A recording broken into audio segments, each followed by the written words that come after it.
Hello, everyone. Today, we are going to look into the low-code programming environment, Node-RED. This is a software package that is that requires that works like some blocks that we can connect, like flow, and that does not require like too much programming. That is why this is popular for some kind of like automations in the industrial settings or in like IoT, Internet of Things devices, or even kind of like the edge devices, which may not need may not have a lot of computation powers. So let's go to how we started. So we can search Node-RED in Google. This will lead us to the landing page, the same landing page that I opened a few minutes ago. And in this page, you will find some kind of like instructions about what the software is doing, what this application is about. But the most important thing is the documentation. So if you click on documentation and you go to this documentation page, you will see different user guides. And we are interested in that user guides and how to install the Node-RED. So clicking on installing Node-RED. Now here we have different instructions specific for different settings. For example, running locally, running on Raspberry Pi, then running on Docker containers, and also something like the BeagleBone boards, or even kind of like Android devices. So how you would install Node-RED in these different platforms or different devices that are basically illustrated here. So let's go to the Raspberry Pi one. And once you click that, it brings us to this page. And it has like this installation guide and the commands required step by step. So let's connect to our Raspberry Pi that we set up in the earlier videos. And now we are connecting to that using a remote connection. And we will set it up from our Windows machine through a remote connection. So now we are on the Raspberry Pi device. You can start the terminal if that was not opened earlier, but in my case, the terminal was opened from earlier. Now we will follow the commands that's mentioned there. So the first command is sudo apt update and sudo apt upgrade. And you can specify the option -y so that it does not ask you like should you proceed or not. So it will take it by default that you wanted to proceed or you wanted to do the upgrade. Now these steps take some time depending on the configuration of your Raspberry Pi. So and it takes somewhat kind of like 10-15 minutes in my case. So we'll follow some of the steps, and then I will pause the video and then come back later once this first step is done. I mean, the command execution is done. So let's see where we are. So you can see it's automatically updating in the background. You don't need to do anything at this stage, or do not interrupt the command as well, because it's updating the systems. So now we are almost kind of like 99% progress, as you can see here. So let's give it a few more seconds to complete it.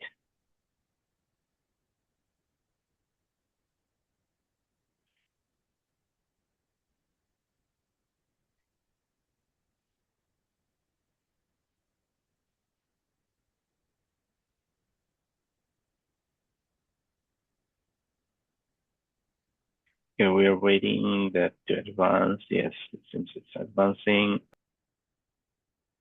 Sudo apt install build essential git card.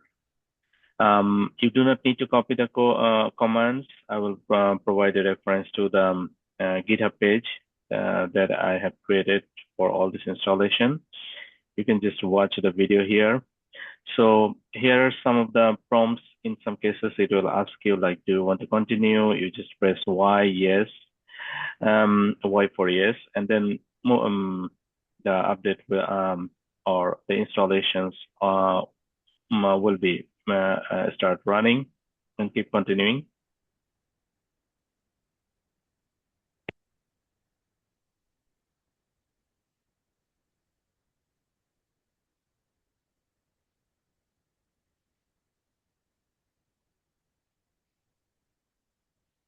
Okay, so that second command run just finished.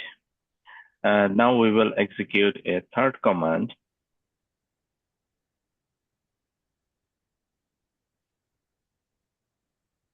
Third command is basically the bash, and it includes some kind of like bash command to install the Node-RED from the Node-RED GitHub page. So we just copy that and paste it here so that we do not make any mistake on the command itself. And then it will ask you like, are you really sure you wanted to do this? You just select Y and press enter. Would you like to install the PI-specific nodes? In this case, maybe we can just choose a no or yes, as you prefer. So I choose Y. And these are some of the steps that will be running on the back end. So it will look for some kind of like older versions. And then if there is some kind of like old versions, it will remove that, and then it will install some new versions of Node.js, and then clean those npm caches and so on. So you will see the green tick marks, green check mark that will come once every step is being done. And so in some stage, it wants some kind of like some prompts or some questions that it's asked to the user. For example, here it's asking like, do you want to set up user security? You say yes.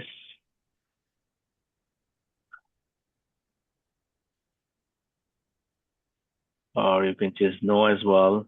I mean, I choose no. Do you want to enable the project's feature? No. Enter a name for your flows file. So you can choose it, or you just can press and enter. It will take the default name. You can provide some kind of like passphrase for your credentials to encrypt.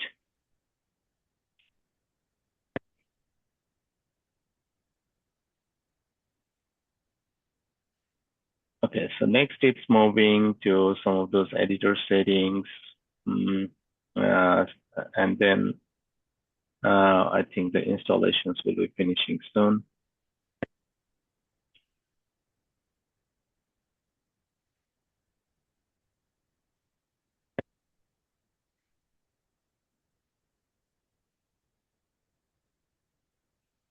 Okay, now the installation is done. And we have to check the service, that Node-RED service, whether what's the status of the service. So the way to do it is sudo systemctl node-red.service. But first we will check the status. So systemctl status.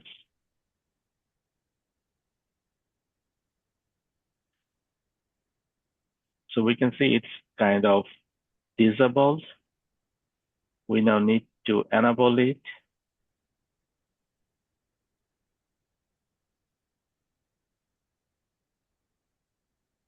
And we can check it.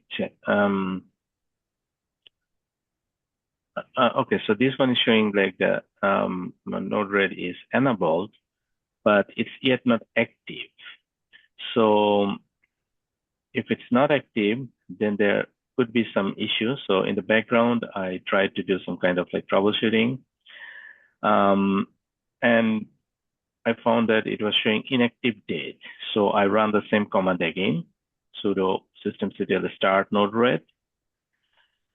So basically what happened is once you enable the service, you need to start the Node-RED. Otherwise, it will not know like whether to start or not. So once you start the Node-RED, then you can go to the HTTP link with first the IP address. So it's a non-secure HTTP :/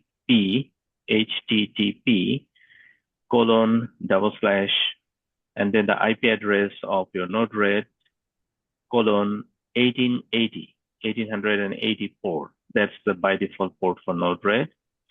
So once you choose that, it will load the Node-RED itself. And you can see it's showing not secure, but you don't need to think too much about it because it's kind of missing the certificate itself. And this is running in a local machine. So this is running on your local Pi device that we installed. So we're not concerned about this not secure page, but it has a couple of like pre-built blocks, or you can say like some kind of functionality. Some are for network, some are for like basic inject and creating the flows. And some of these are interesting from the network perspective, like TCP in, TCP out, and so on. So we will do a quick, very basic tutorial, very basic demo on how we can use this Node-RED for your first kind of application. So let's move on and let's see. So here on the left-hand side, on the common, on top of you see a flow. So everything in Node-RED is considered like a flow. Flow means like what actions will be done after what actions, something like that, and like a flow chart. And then here on the left-hand side, we have different buttons, inject and debug. These are the most two buttons that we need to drag and that are being used mostly. And we need to drag them into that flow section.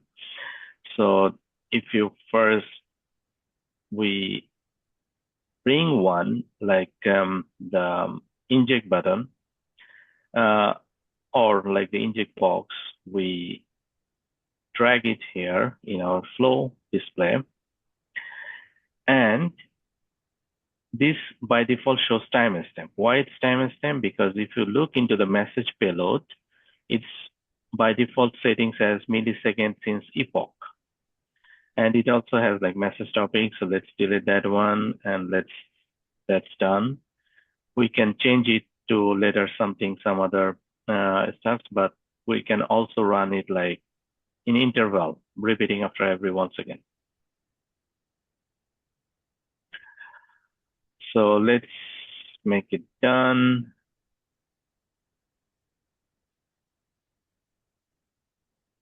And we are bringing the debug one. Now the debug nodes are the nodes for some kind of display the message that is being processed to some kind of like output, like some print function in Python or in C++ or C programming languages. So we make it like, let's say printout, name as a printout, and then timestamp. May I give it some name? Okay, current time. And we need to connect from that inject node to the debug node. And once we make that, we have to basically do a deploy. So anything we do, we need to do a deploy. So there are a couple of things like on the right-hand panel, this I shows some of the information about this flow. And for example, here we have current time, we have printout, we do not have any subflows, we do not have any global configuration node here. That's why they're empty. Then these are some kind of more detailed descriptions of those nodes, like inject, what is payload type, what is topic type, etc. And then this bug kind of a symbol represents basically that output window, debug section. And we have to deploy it. And once we deploy it, it shows like successfully deployed, and we can see the message is coming. These messages are basically the timestamp, current timestamp. So we can change that one according to what we need want. So I just remove them, but it will come because every 1 second we set it up, like every 1 second it will repeat. So now let's make some changes. Probably in the let's make some changes on the inject node.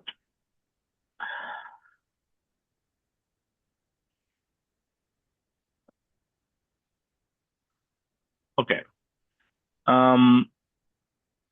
So let's click on this one, the current time node, and let's change it to some number and give it some number. Let's say 1000, and then done.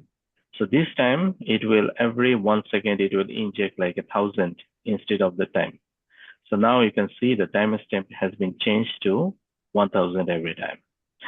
So this is a pretty much like a very basic how it works. So you first the application or the flow that needs to be initiated with a inject node, and then you can display in the printout node. You can set up a lot of different stuff like TCP in, TCP out, UDP in, UDP out. So this I will show in a later exercise. These are kind of interesting, like which port you can set up, which port you wanted to listen, which port you wanted to send the message as an output, like the message that you processed, you can send it to some specific ports. For example, processing kind of syslog messages and so on. So that's all, folks, for today. And thank you all. And please like and subscribe.